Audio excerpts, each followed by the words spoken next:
Você cria um formulário lindo em HTML, campos alinhados, botão estilizado, clica em enviar cheio de esperança, e nada acontece.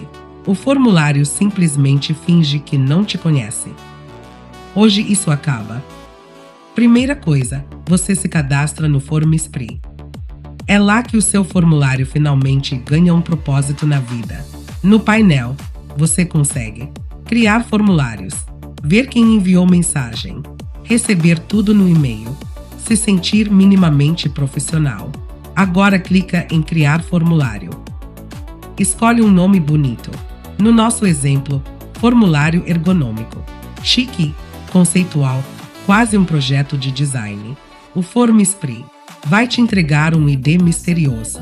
Não ignora isso. Esse ID é literalmente a ponte entre o seu HTML e a realidade. Agora você abre o projeto no VS Code. Nada de pânico, respira fundo. Porque essa parte é simples. Se o formulário já existe, ótimo. Você só vai mexer na tag Form. Logo no começo, deixa assim. Troca seu ID aqui pelo ID real.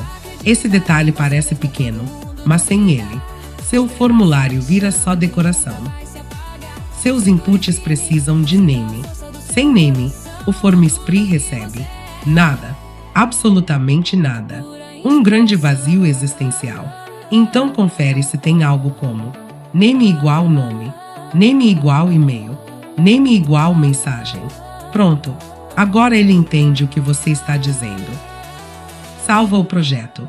Abre o formulário no navegador. Preenche tudo com aquela confiança de quem já sofreu antes.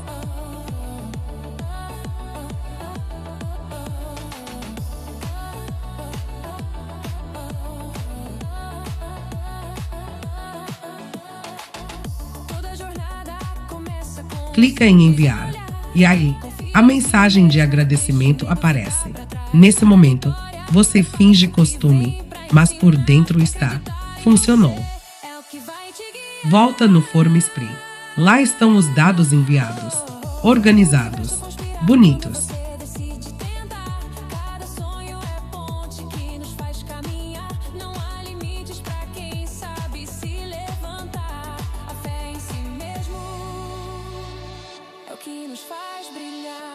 E uma cópia no seu e-mail para garantir.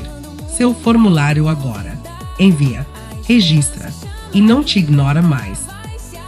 A partir daqui, você já pode usar esse formulário em sites simples, landing pages, portfólios, projetos que você jurava que ainda não sabia fazer.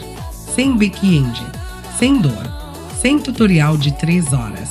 No próximo vídeo, dá para deixar isso ainda melhor. Mas hoje, comemora. Seu formulário finalmente trabalha.